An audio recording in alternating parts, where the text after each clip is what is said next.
नमस्कार, मैं हूं प्रेम शंकर सिंह और आप देख रहे हैं मनगढ़ी और मेरे साथ वरिष्ठ पत्रकार रोहित शर्मा हैं। आज हम चर्चा करने वाले हैं बांग्लादेश की। बांग्लादेश के जो इंटरिम गवर्नमेंट जो है उसके जो एडवाइजर हैं मोहम्मद यूनुस की मुलाकात हुई है बैंकॉक में हमारे पीएम नरेंद्र मोदी जी के साथ। इस आदमी का नाम आते ही गुस्सा तो बहुत आता है मेरे मन में। जिस तरीके से बांग्लादेश में हिंदुओं के साथ व्यवहार हुआ है, क्रूर जिसको कहते हैं, क्रूरता जो हुई है, उसको देखकर इस बारे में बातचीत करना मुझे बहुत कंफर्टेबल फील नहीं कराता है। लेकिन बैंकॉक में इस आदमी की मुलाकात पीएम मोदी से क्यों हुई, क्यों मिला और वहां क्या बात हुई, ये आज हम जानने की कोशिश करेंगे रोहित जी से, क्योंकि रोहित जी अंतर्राष्ट्रीय मामलों के बहुत बड़े जानकार हैं और इसका मायने मतलब भी समझाएंगे रोहित जी। रोहित जी, आप बताइए कि ये मोहम्मद यूनुस नाम का जो शख्स है, जो कि हिंदुओं के साथ, भारत के साथ इसके जो स्टैंड हमेशा रहे हैं, वो हमेशा ही सवालों के घेरे में रहे और बहुत ही मतलब जो इसका रवैया रहा है पॉलिटिकली बांग्लादेश में, वो इंटरनेशनल लेवल पर इसको ठीक नहीं माना गया, हमेशा क्रिटिसाइज हुआ। अब जबकि वो दोनों बैंकॉक में मिल रहे हैं, मिले 40 मिनट की मुलाकात बताई जा रही है, क्या बात हुई और इसके क्या मायने हैं?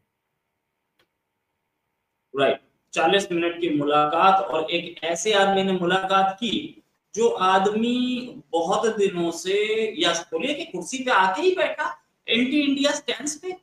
शेख हसीना को हटाया गया, शेख हसीना की हत्या की साजिश थी। इंडियन गवर्नमेंट अलर्ट थी, इंडियन गवर्नमेंट ने शेख हसीना को बचा लिया। नहीं चाहती थी इंडियन गवर्नमेंट के वो हाल हो जो शेख मुजीबुर रहमान का हुआ। शेख हसीना जो है वो प्रो इंडिया स्टैंड नहीं रखती थी, वो एक न्यूट्रल स्टैंड रखती थी, एक अच्छा स्टैंड रखती थी, प्रोग्रेसिव स्टैंड रखती थी और जिसे बोलते हैं कि मुस्लिम कट्टरपंथियों के खिलाफ स्टैंड रखती थी। ये मुस्लिम कट्टरपंथियों की सपोर्ट से आके बैठे हैं, ये आके बैठे हैं। उसके बाद से इन्होंने इंडिया को गाली देनी शुरू की। उसके बाद कुछ ऐसा हुआ जो इन्हें भी नहीं पता था। अमेरिका में गवर्नमेंट चेंज हुई, बाइडेन गए, जिन बाइडेन गवर्नमेंट ने इन्हें लाके बैठाया था वो गवर्नमेंट ही चली गई। नई गवर्नमेंट आई ट्रंप की और ट्रंप ने आकर के एक प्रेस कॉन्फ्रेंस में प्राइम मिनिस्टर मोदी को सामने बैठा के बोला कि बांग्लादेश मैंने मोदी पे छोड़ा, अब जो मोदी करेंगे वो सही।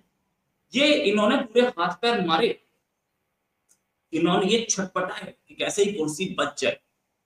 गए थे अभी कुछ दिन पहले वहां चाइना, जाके बोल के आए थे चाइना में कि इंडिया का जो नॉर्थ ईस्ट है वो लैंडलॉक्ड है और चिकन्स ने गड़बड़ हो सकती है, ये बोल के आए थे। चाइना को भी समझ में आया कि नहीं, इस समय इंडिया से पंगा लेना ठीक नहीं है, पंगा लोगे तो और गड़बड़ होगी। जो इसी स्टेटमेंट पे, इस मोहम्मद यूनुस के इसी स्टेटमेंट पर हमारे एक्सटर्नल अफेयर्स मिनिस्टर का स्टेटमेंट था कि इंडिया के पास सबसे लंबी कोस्ट लाइन है बे बंगाल में, हमारे साथ हेराफेरी मत करना।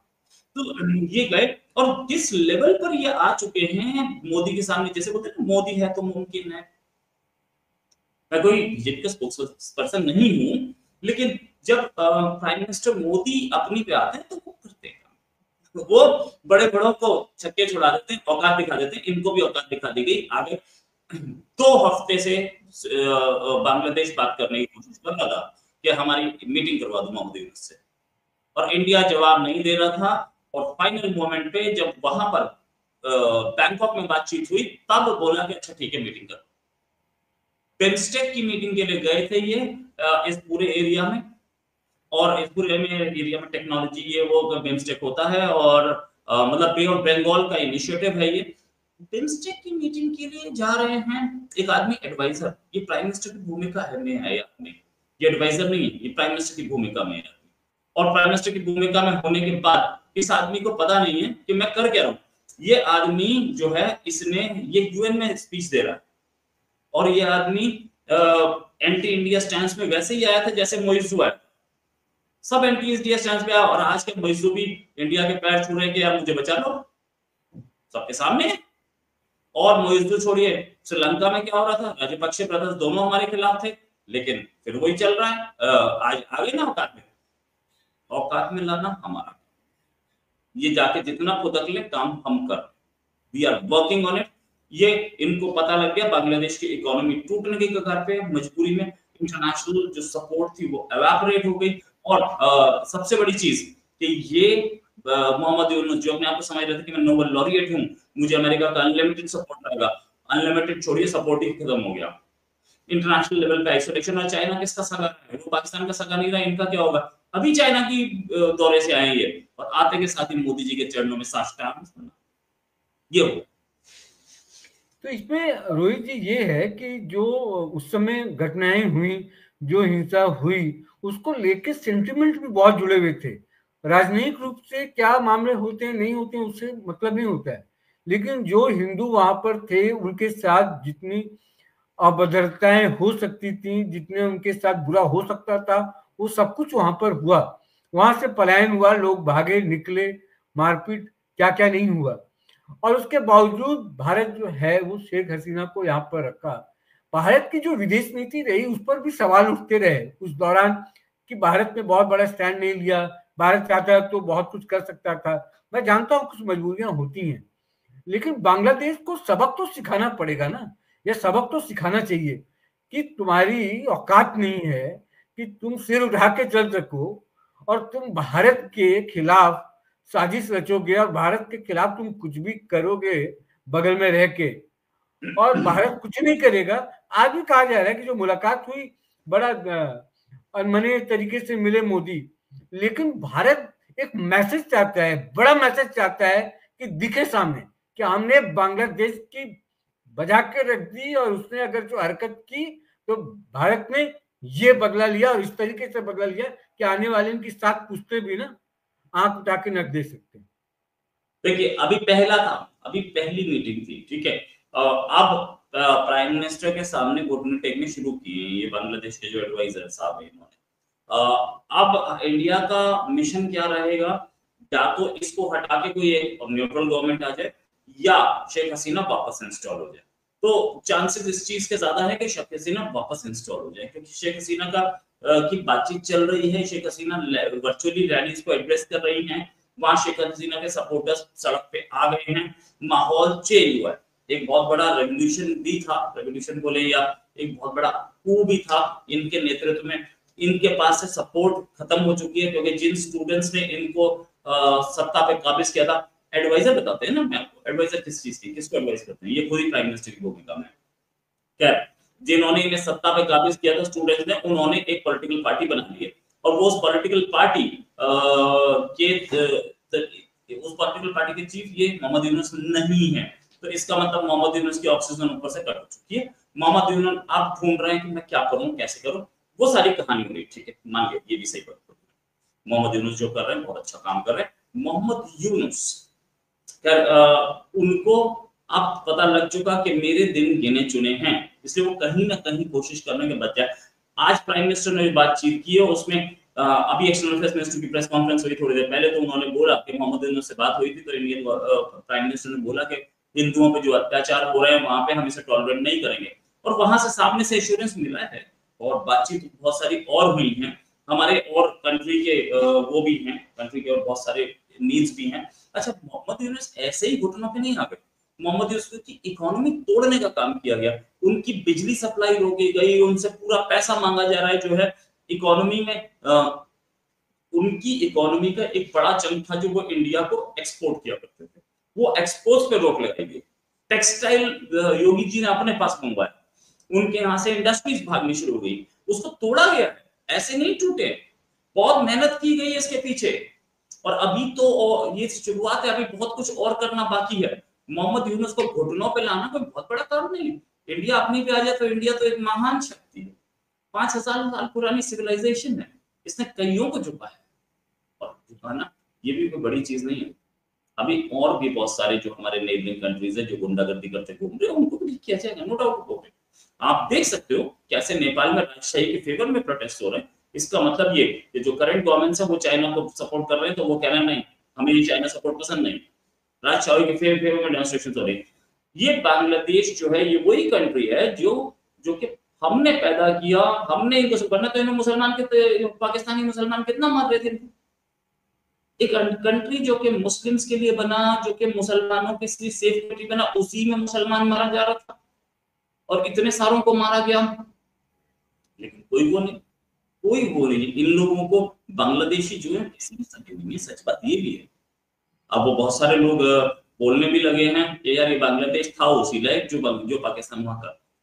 खैर एनीवेज, मैं इसको इस बात से इत्तेफाक नहीं रखता, लेकिन जो भी है, जो कहानी है वो अलग है। कहानी ये है कि बांग्लादेश में इंटरेस्ट बहुतों का जाग गया था, क्योंकि ये Bangladesh overlooking bay of Bengal है। इंडिया वहीं से अपने मिसाइल्स टेस्ट करता है। चांदीपुर रेंज हो या हमारा श्रीहरिकोटा हो, ये उस एरिया में है, और इंडिया बहुत सारे लंबे दूरी की मिसाइल्स टेस्ट कर रहा है। तो वो उस एरिया में जागा, और ये सिक्योरिटी इंडिया के लिए बहुत जरूरी है, सिक्योरिटी इंटरेस्ट है हमारे। अब चिकन स्नैक हो या कुछ हो, हम लोग कोशिश करेंगे। चिकन स्नैक बांग्लादेश का चिकन स्नैक, अगर इंडिया की चिकन स्नैक है उसके नीचे ये बांग्लादेश की भी चिकन स्नैक है, जिसको अगर काट दिया गया तो इंडिया की चिकन स्नैक बड़ी हो जाएगी, उसको एक हिंदू राष्ट्र बना के काटा जा सकता है, जिसके लिए मैप्स अभी सामने आने शुरू हो गए और ये बोलना शुरू हो गया, एक रेटोरिक बन गया है कि इंडिया बांग्लादेश के चिकन स्नैक काट सकता है और साथ में चिटागोंग एरिया भी काट सकता है। अब आगे क्या देखते हैं आप, संक्षेप में बताइए कि इस मुलाकात के बाद, अगर 2 लाइन में मैं पूछूं आपसे, अब आगे क्या, जिस बैठक के बाद बांग्लादेश के नीति में क्या परिवर्तन देखने को मिलेगा और भारत क्या करने जा रहा है? बांग्लादेश को इंडिया के सामने या मोदी के सामने घुटने टेकने ही पड़ेंगे। नहीं टेकेगा तो बांग्लादेश थैंक यू है, बांग्लादेश खत्म हो जाए। बांग्लादेश की हालत ये हो जाएगी, पाकिस्तान से भी बुरी, हाथ में कटोरा आ जाएगा। हम उसकी इकोनॉमी को चला रहे थे, हम उसकी पॉलिटी को चला रहे थे, हम उसकी सुरक्षा का ख्याल रख रहे थे। अब बांग्लादेश हथियार खरीद रहा है, पाकिस्तान से भी खरीदने की बात कर रहे हैं। JF-17 पाकिस्तान की आर्मी वहां पे ट्रेनिंग दे रही है। पाकिस्तान के ISI चीफ की विजिट हुई थी। ऐसा भी पता लग रहा है कि पाकिस्तान के और लीडर्स की बांग्लादेश के आर्मी के चीफ, बांग्लादेश के आर्मी चीफ नहीं, मतलब बांग्लादेश के आर्मी के ऑफिसर्स पाकिस्तान विजिट कर रहे हैं। सब चल रहा है कि दोस्ती नाती ये खत्म नहीं होंगे। अगर बांग्लादेश के, तो वो पाकिस्तान के साथ रहे, खुद उसके हाथ में भी कटोरा है, तेरे हाथ में भी रहेगा, बहुत अच्छा है, वेरी गुड। वो कहते हैं ना, चिमगादड़ का रिश्तेदार आएगा तो क्या बोलेगा, एक टहनी पकड़ तू भी लटक जा। तो वो हो रहा है, वही बांग्लादेश को, पहले वो टहनी पे लटका हुआ, उसके पास कोई सोफा नहीं, कुछ नहीं, तो दूसरा भी टहनी पकड़ के लटक जाएगा। यानी कि रोहित, आप ये कह रहे हैं कि बांग्लादेश एक ऐसा कंट्री है, हमारे पड़ोसी देश है, कि छोटे इंटरेस्ट के लिए, छोटे इंटरेस्ट के लिए बड़े इंटरेस्ट को कैसे ये दांव पे लगाया जाता है, बांग्लादेश से सीखिए।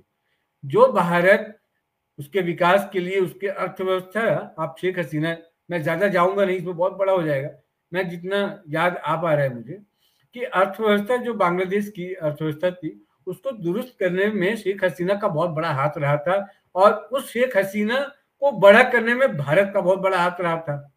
तो वो अब तो धराशायी हो गया। तो छोटे इंटरेस्ट को देखने के लिए बड़े इंटरेस्ट को खत्म कर दिए, और करने का तरीका ये जो इनका है बहुत खराब है। और उम्मीद ये जताई जानी चाहिए कि अब इस मुलाकात के बाद कुछ ठीक हो, और जो हिंदुओं के साथ, हिंदू मंदिरों के साथ, या हिंदू संपत्ति जो वहां पर था हिंदुओं का, उसके साथ ये न्याय करें और ठीक रखें।